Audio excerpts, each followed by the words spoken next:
This morning, I'd like to start from nothing and write our interpolating polynomial code based on the Newton divided difference method. So since I'm starting from nothing, I have to create a data set. I'm going to make life as easy on myself as I humanly can. I'm going to use a text editor to just make up a little data set. I'll call the file data.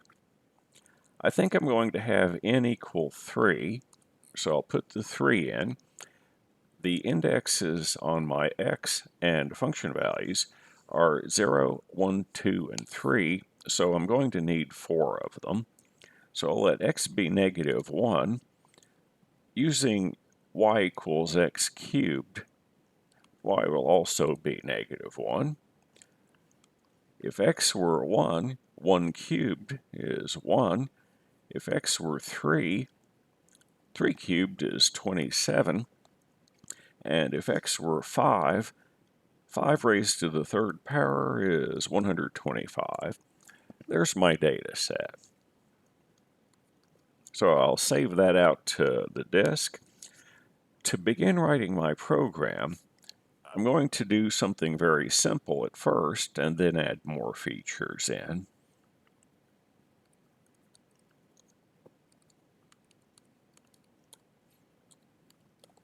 So I'll call my source file interp.f90.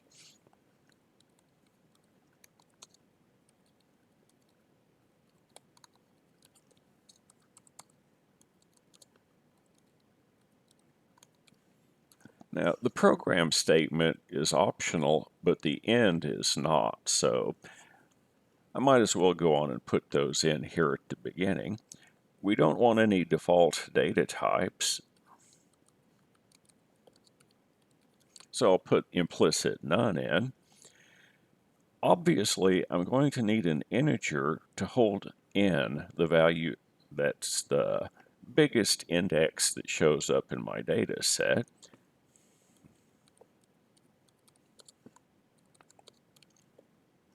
Also, I've got a bunch of data pairs, an x number and a function value to go with it, that I'm going to have to look at. These are indexed mentally anyhow from 0 to n. I'm probably going to read this stuff using a loop, so I'll need a loop counter. I is going to be my loop counter. For now, we'll just think about this. I need to open the file up for reading. Open unit equals 23. File equals data.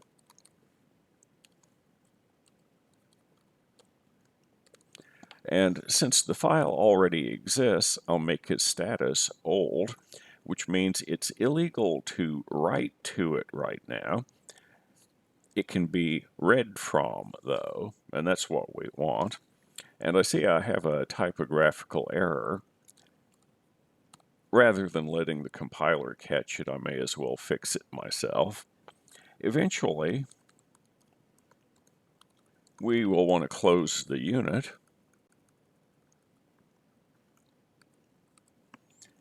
In between, right now, I'm just going to read the value of n from the data file. Read, unit number is 23. The star means use the default formatting, n. If that works, it's going to reach into the file, pull that 3 out of it, put it into the memory that's associated with the letter n, and then it's available for use. As a sanity check,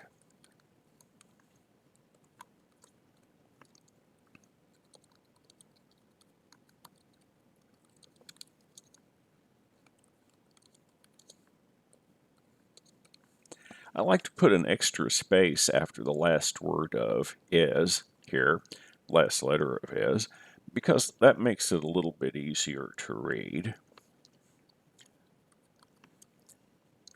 You'll recall that I'm a big advocate of only putting a little bit of stuff in at a time.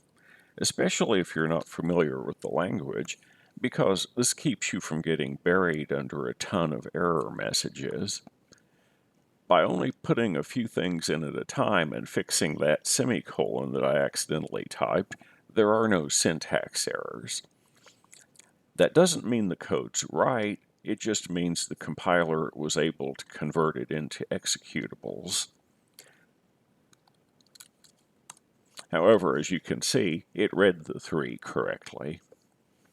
Next, before I close the file, I want to read all of the X numbers and all of the function values that go with them. Since I'm indexing these things with a single index, I'll use one-dimensional arrays for this. I could just make the size of these arrays very big and say that'll be enough storage, but I would rather do it this way. Double precision, comma, allocatable, and then the 2 colons as usual. I'll call the names of these arrays XV and FV.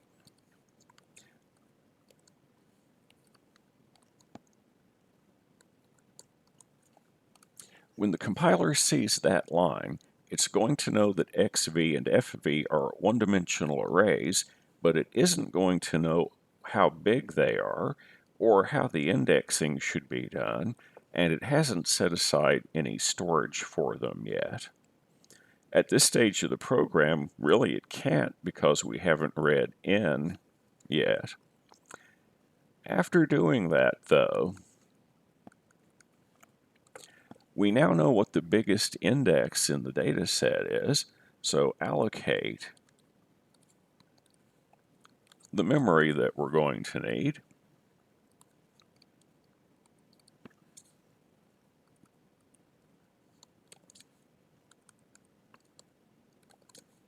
In an allocate statement, you say allocate parentheses and then at the end, close parentheses. There'll be a list of the arrays which you wish to allocate, and between the parentheses of the array name, you put a colon if it's a one-dimensional array. If it were two-dimensional, you would say colon, comma, colon, and so on and so forth. FV and XV are one-dimensional arrays now. I have to tell it the bounds on the indexes, so I want my smallest index to be 0 and my biggest index to be n, which for our data set, remember, is 3 as we have read it from the file. Now that I've allocated this memory, I can have my loop to read the data. So do I equals 0, comma n, n to do. Why am I doing the indexing like that? Because it's the way we did it in the mathematical description. So if I want to keep things nice and clear, I'll do it the same way both times. I'm going to read from file 23, default formatting, XV number I, and on that same line, FV number I. Then I go around and do it again until I've read all of them from XV0, FV0 to XVN, FVN. We did a sanity check to make sure that the N was read correctly, so we should do the same with the data set.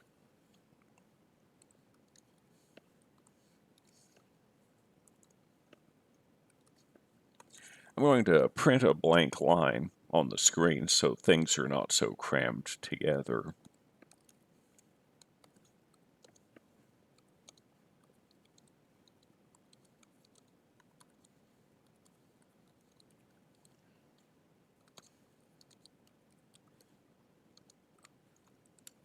So I tell the user what they're about to see.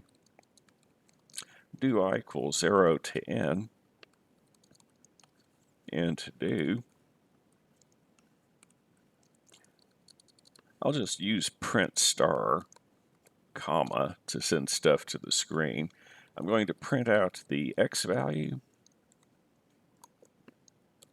and the function value to go with it. I'm using a laptop keyboard here, and it's a nice laptop. It's very nice, but the keyboard's awful. Having done all of this, the file is already closed, so I don't have to close that. It's good form to let go of the memory that you've allocated.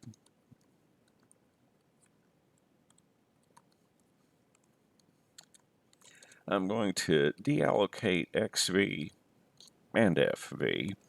I don't tell it the dimensions of the thing because to deallocate just means telling the compiler that memory that you set aside for these things, release it. It doesn't matter what the dimensions were or anything. Let's see if this works. It compiled all right. And when I run it, if you'll look back at your data file, the x's were -1, 1, 3, and 5. The function values were -1, 127, and 125. And that's what I see on my screen. Everything is fine. The next thing that I want to do is I want to write a subroutine that's going to calculate the Newton divided differences. I have several choices that I have to make here. If you remember, there's going to be a table of numbers, a two-dimensional table of numbers. A decision. Should I let the main program see that table, be aware of it, be able to use it, or should I only have it down in the subroutine? If I'm thinking about literally doing what we said we're doing, I don't really need to know that entire main table. I just need to know the main diagonal. I need to know T00, T11, down to TNN. So what I think I'm going to do is I'm going to send the subroutine that I'm going to write a one-dimensional array to store the coefficients of the polynomial in. And I think what I'll do is the main program does not need to know about the rest of that table. That's going to be a private thing down in the subroutine. Of course, I have a few issues here. I have a new array that I'm going to have to put in. Even though the main program doesn't know about the two-dimensional table, I want to be able to manipulate these polynomial coefficients.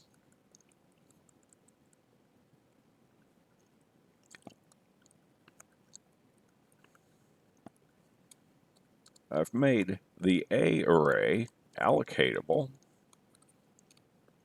so I have to allocate it. If I want to be in good form here, when I deallocate, I will also deallocate the A array. I have to have some method of getting my hands on these A numbers, so I'm going to make myself up a subroutine. The subroutine, I think I'll call divided differences, or some abbreviation of that.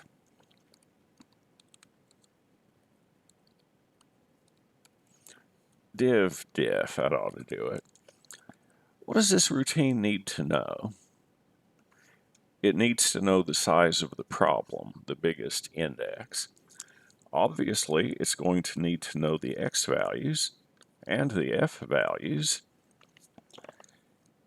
If you remember how we did this, that's all I need to know in order to calculate the table. But I also have to send it storage so that the diagonal of the table will be sent back to the main program. So I also need to send it variable A.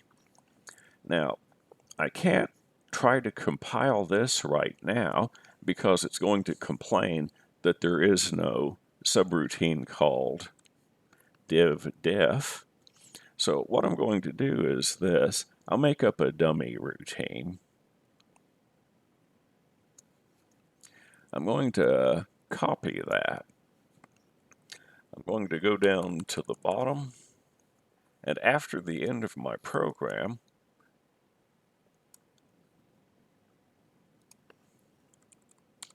I'll put the word subroutine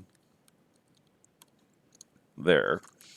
So subroutine div def, I'm not actually going to have it do anything though.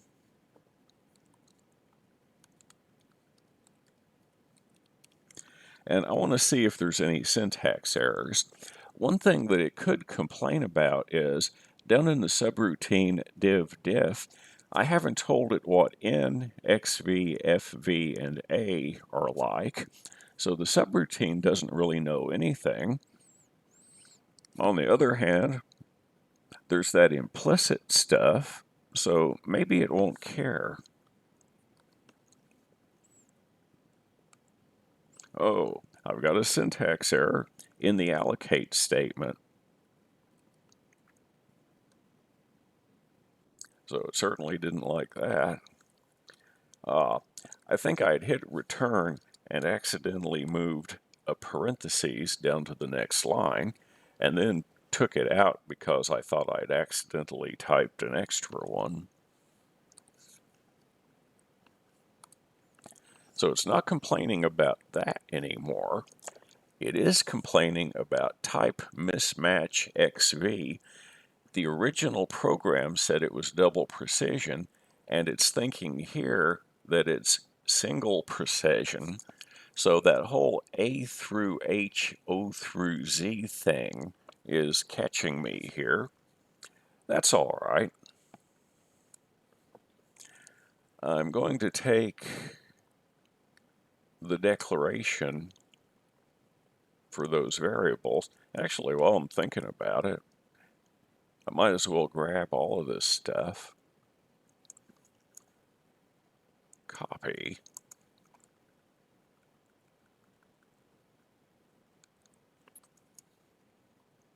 paste. Now, I'm not sure if it's going to like that allocatable thing or not. We'll find out about that in a minute. Now, N is in the range of this implicit business where it's going to be an integer, so it shouldn't complain about the N, but I'm going to do it anyway. I'm going to turn the implicit none thing on. Now, there's several things wrong with this. I'm already allocated XV, FV, and A. I'm not real clear if the subroutine having the word allocatable in it is going to cause any trouble. So let's find out.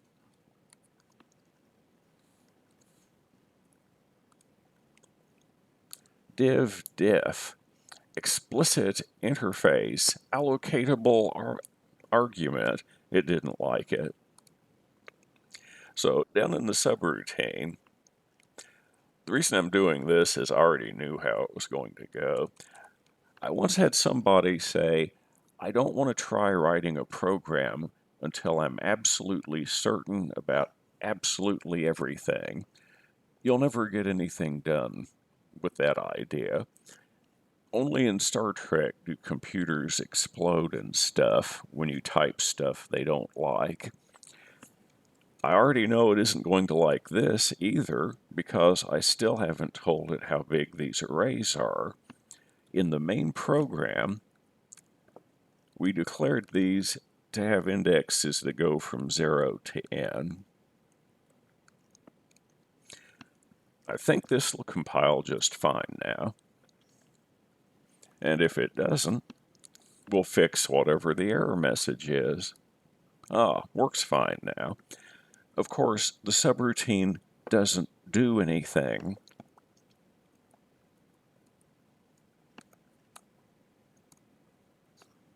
So what else do we need? In my algorithm to calculate the divided difference table, I had an index I. I've already declared I, so I won't have to do it again. I had an index K also, so I'll do that. I've got to decide how I'm going to do the table, which I'm just going to call T. I could do this. I could say double precision colon colon T 0 colon N comma 0 colon N. That would work. I could also make T allocatable and then deallocate it right before I leave the subroutine. I think that second way, although it's sort of silly, I think I'll do it that way.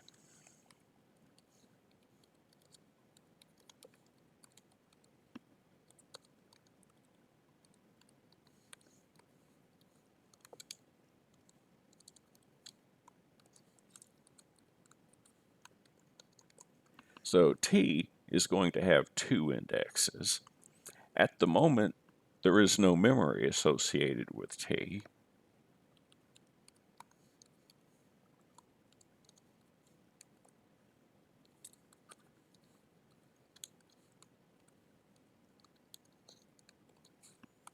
Now, we're going to do an assortment of things with T, but then after we're done, T does not get sent back to the main program. The main program's never going to know that there was such a thing as T. I've decided to make this allocatable down in the subroutine, and then I allocated it. Right before we head back to the main program, I should deallocate it.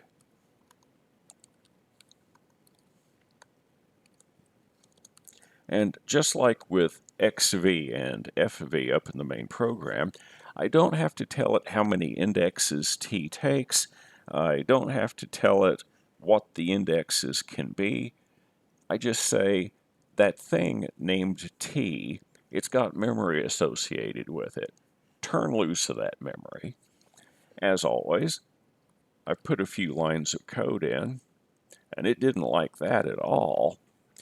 Invalid character in name. So let's go look at that again. See, I'm not kidding. I really make plenty of mistakes as we go along. Diff. It knows that n is an integer. I and k haven't been used yet, but they're integers as well. Double precision.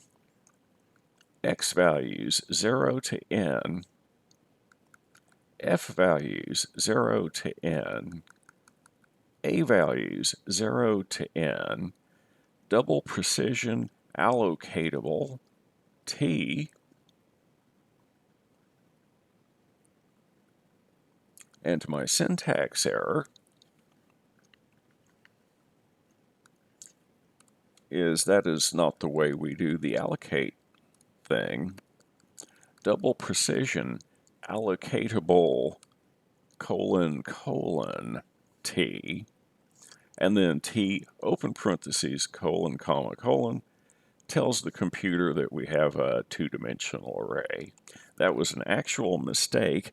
I was thinking about one thing while I was talking about the previous thing. See if that fixed our issue. It did.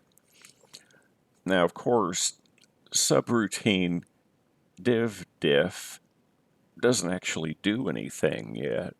So let's go have a look. What are we supposed to do? T has column indexes 0 through n. Row indexes also 0 through n. In the vertical column that has column index 0, I'm supposed to put the function values. Do I equals 0 to n. The number in the table in horizontal row I in vertical column number 0 is the function value that goes with data point number I, and do.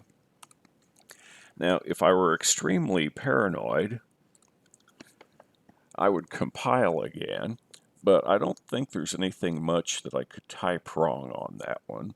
So I'm going to go on and put in the other loops. If I've made a mistake, the compiler will complain bitterly about it. If you look back in our previous work, how did this go? Do k equals 1 to n.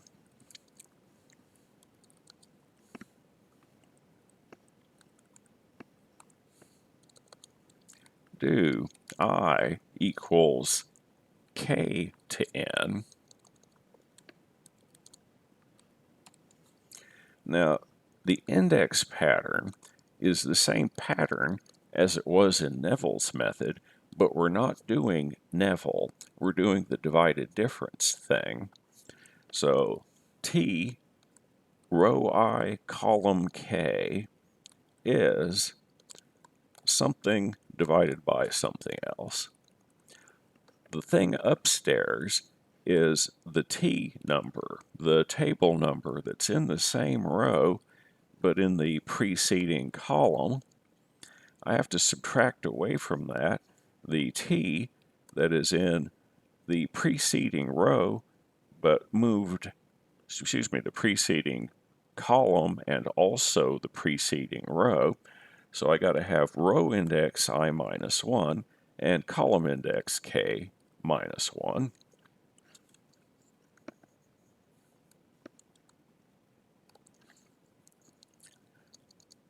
So that parentheses that the cursor is beside is the one that goes with that parentheses. Then open parentheses, close parentheses, open parentheses, close parentheses. On the bottom of the fraction, there is a difference of two of the x numbers. The biggest indexed one, after we got our table indexing straightened out, was I, and the smallest one was I minus k. So this should compute the table. Now, I want to make sure this compiles. Yes. There's only one thing left to do before I deallocate the t and go back to wherever it was the subroutine was called from. I have to save the diagonal entries of the t array, the two-dimensional t array, into the one-dimensional array named A. Do I equals 0 to n. A number I is t I comma I, and do. So for the interpolating problem, I've saved the interesting part of the table into this one-dimensional array.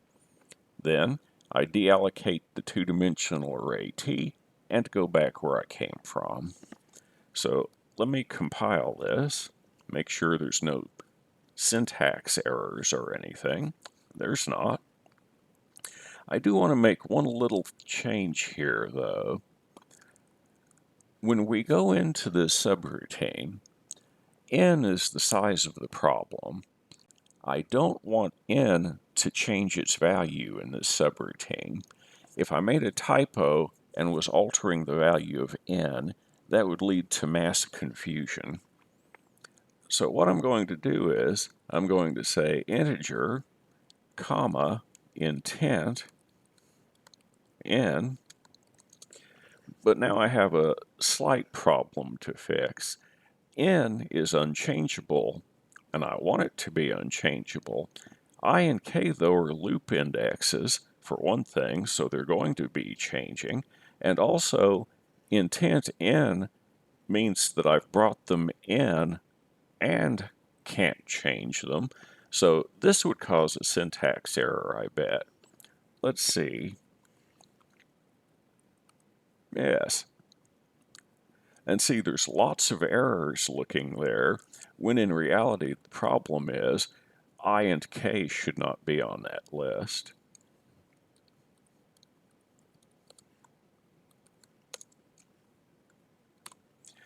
So I'll just put in a separate statement. Integer colon colon ik. I and k are integers. They are local integers to the subroutine div diff. As far as the main program goes, the storage associated with these I and k is not known to the main program. It doesn't know a thing about them. What else, though? I'm sending xv and fv into the subroutine.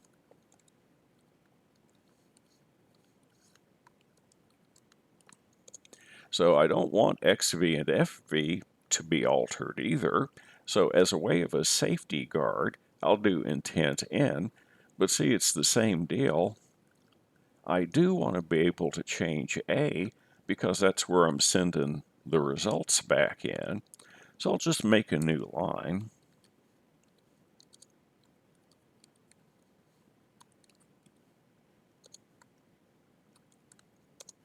And get rid of that comma.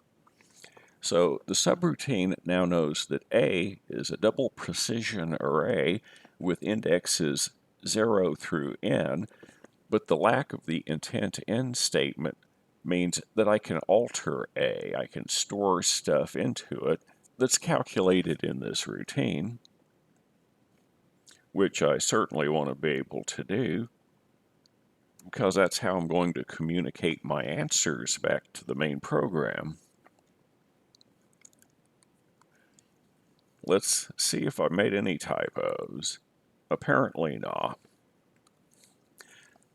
What now? In the main program,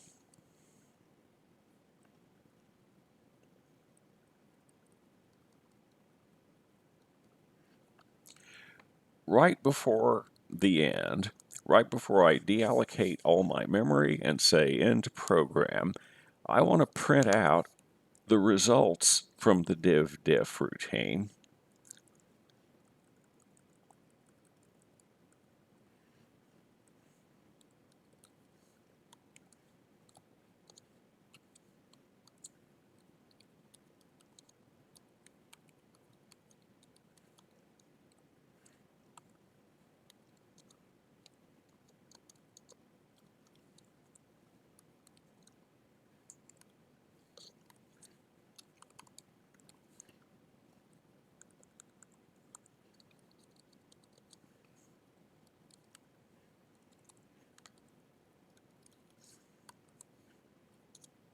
So I'll just print out the index that we're talking about and the coefficient AI. If everything has been done correctly, this should carry out the calculation of the Newton divided difference scheme and give us those coefficients that are going to let us do the nested multiplication thing. Save it, quit. Let's see if we made any typos or not. Apparently not.